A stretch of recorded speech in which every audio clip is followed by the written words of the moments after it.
أعوذ بالله من الشيطان الرجيم. بسم الله الرحمن الرحيم، وصلى الله على محمد وآله الطيبين الطاهرين.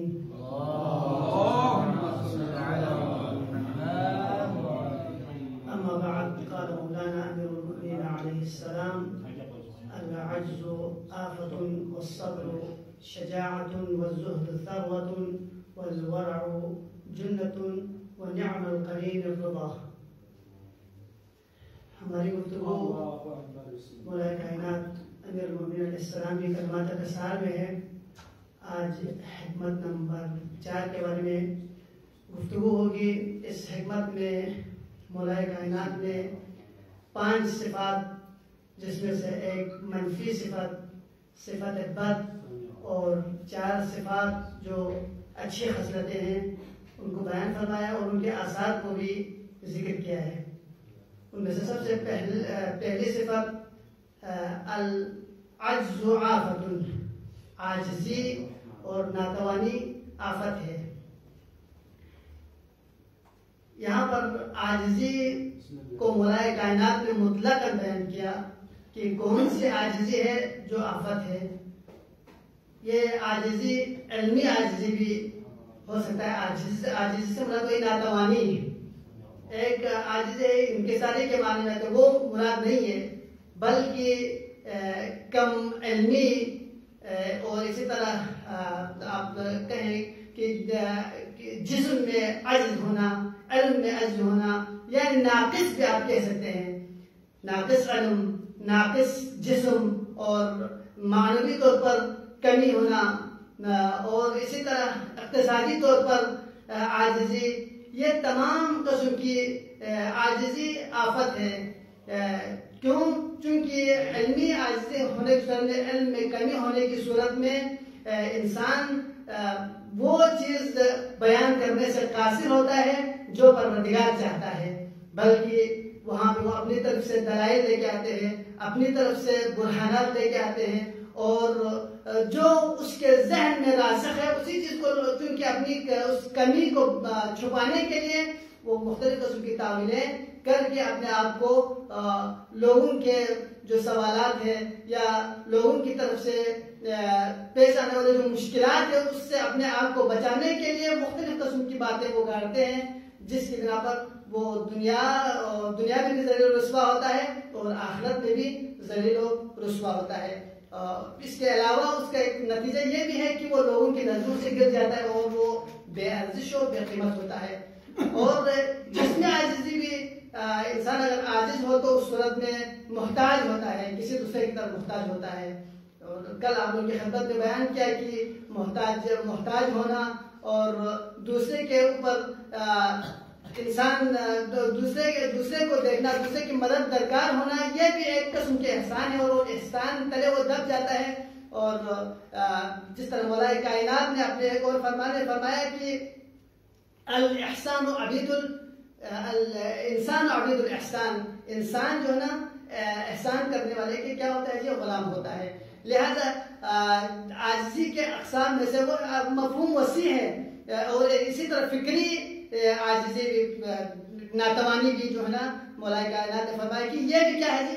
آفت ہے، فکری آفت۔ اب اسی طرح دیکھیں کہ فکر صحیح نہیں ہونے کی وجہ سے مختلف قسم کے فرقے جو ہے نا وجود میں آ گئے، اور حتیٰ کہ جو لوگ راہ راست سے بھٹک گئے ہیں وہ اس فکری طور پر طاقت و مضبوط نہ ہونے کی وجہ سے، چاہے وہ عقائدی انحراف کا جو شکار ہوتے ہیں وہ بھی فکری طور پر مضبوط نہ ہونے کی وجہ سے، فکری طور پر مضبوط نہ ہونا بھی ایک آفت ہے۔ لہذا عقائدی مشکلات اور معاشرتی مشکلات یہ سب اسی کے جو نا اسباب میں سے ہے۔ اور اس کے دوسرے اسلام نے جو تعلیمات ہمیں دی ہے وہ یہ ہے کہ جس قدر ممکن ہو، جس قدر انسان جو ہے نا کر سکتا ہو، کوشش کر لیں کہ تمام قسم کے عاجزی اور تمام قسم کی پریشانیوں سے اپنے آپ کو دور رکھنے کے لیے، علمی مشکلات سے دور رکھنے کے لیے، علمی ترقی کے لیے اور فکری ترقی کے لیے، اقتصادی ترقی کے لیے جتنا وہ ہاتھ پاؤں مار سکتے ہیں اس کو ہاتھ پاؤں مارنے پہ تشویق کیا ہے۔ اب احادیث بہت سارے احادیث میں ہمیں نظر آتے ہیں. اور اسی طرح بعض اوقات یہ ہو سکتا ہے کہ بعض انسان عاجز ہوتے ہیں لیکن وہ عاجز وقت بعض اوقات انسان کے اوپر بہت سخت گزرتے ہیں اس وجہ سے، لیکن یہ شاذ و نادر ہے. بلے اکثر عاجزی انسان کی کاہلی اور سستی کی وجہ سے رونما ہوتے ہیں. لہذا جو کاہلی اور سستی کی وجہ سے جو عاجزی اور انسان میں کمی رہ جاتی ہے وہ امیر المومنین علیہ السلام نے اس کو آفت سے تعبیر کیا ہے. اور اسی صفات میں سے ایک صفت یہ ہے کہ دوسرے جملے میں بیان فرمایا وہ صبر شجاعت، اور صبر کیا ہے؟ شجاعت ہے. اب عوامل صبر جو ہے نا بہت سارے، آپ امتحانات الہی پہ صبر کرنا، اور اسی طرح خدا کی معصیت پہ صبر کرنا. بعض اوقات ایسا ہوتا ہے کہ آپ کے سامنے گناہ ہے اور جوان ہے، آپ کے میلان اس کی طرف چلا جاتا ہے، لیکن آپ اس پہ صبر کر کے سیسٹ پلائی ہوئی دیوار کی طرف پروردگار کے حکم پر تعمیل کرتے ہوئے آپ اس گناہ سے اپنے آپ کو بچا کر رکھے، تو اس صورت میں یہ شجاعت ہے. اور اسی طرح اطاعت پروردگار پر صبر کرنا. حتیٰ کہ روایت میں بھی امیر المومنین علیہ السلام روایت میں بھی اسی کو ذکر کیا گیا ہے. صبر کی جو ہے 3 قسم ہے، عند المصیبہ وعند الطاعہ وعند المعصیہ. تو یہ 3 مقامات ہیں اس پہ صبر کرنا. اور اگر امیر المومنین علیہ السلام کے سیرت طیبہ کی طرف ہم اگر نظر کریں تو صدر اسلام سے لے کے امیر المومنین کی شہادت تک اگر ہم ان کی تاریخ کو، سیرت کو دیکھیں تو مشکلات ہی مشکلات نظر آتے ہیں. ان تمام مشکلات میں آپ نے صبر سے کام لیا. شاہ ابی طالب سے لے کے جنگ احد و خیبر و خندق کو، حتیٰ کہ یہاں کہ بولائے کائنات خود فرماتے ہیں کہ امر اللہ لقد تقمصها ابن ابي قحافه وانه ليعلم ان محلي منها كمحل القطب من الرحى ينحدر عني السيل ولا يرقى الي الطير فسدلت دونها ثوبا وطويت عنها كشحا وتفقت ارتعي بين ان اوصل بيد جذاب او اصبر على تخيه عمياء يحرم فيها الصغير ويحرم فيها الكبير ويشيب فيها الصغير ويفتح فيها المؤمن حتى يلقى ربه فرأيت ان الصبر على هذا احجاب. یہ تمام مراحل کو مولا کائنات نے بیان کرنے کے بعد فرمایا فرأيت ان الصبر على هذا احجاب، میں نے صبر کو ہی بہترین پایا. فصبرت، پھر میں نے صبر کیا. وفي العين قضا وفي الحلق شجا.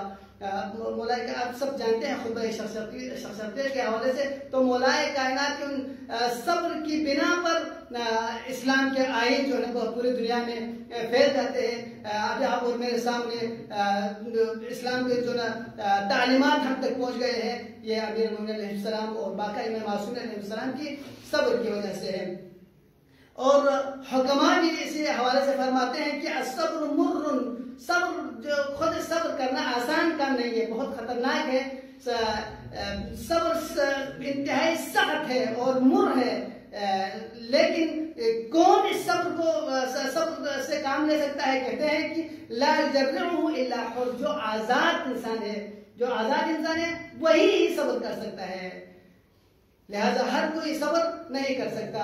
اگر واقعا کوئی آپ نے مقام پانا ہے، اپنے آپ کو آزاد ثابت کرنا ہے، تو اس صورت میں صبر سے کام لینا ہوگا. ابھی بہت سارے خود ہمارے جو علمی جو میدان ہے اس میں بھی بہت سارے مشکلات ہیں. ان تمام مشکلات سے وہی نکل سکتا ہے اور ان مشکلات کو تو وہی کر سکتا ہے جو صبر سے کام لے اور زحمتیں اٹھائیں، تب جا کے وہ علمی مراحل کو طے کر سکتا ہے.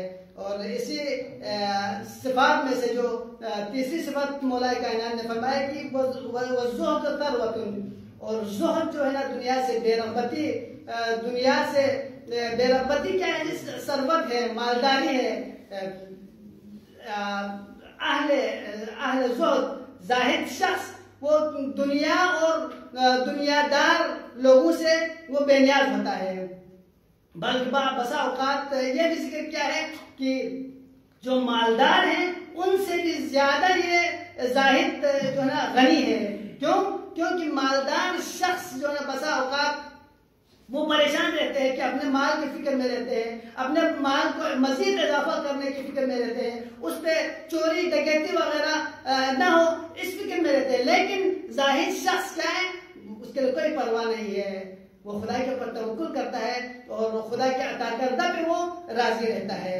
لہذا زاہد جو ہے نا، اسی لیے رسول خدا محمد مصطفیٰ صلی اللہ علیہ وآلہ وسلم فرماتے ہیں مولا کائنات امیر المومنین علیہ السلام سے، یا علی ان اللہ قد زینک بزینت لم یزین العباد.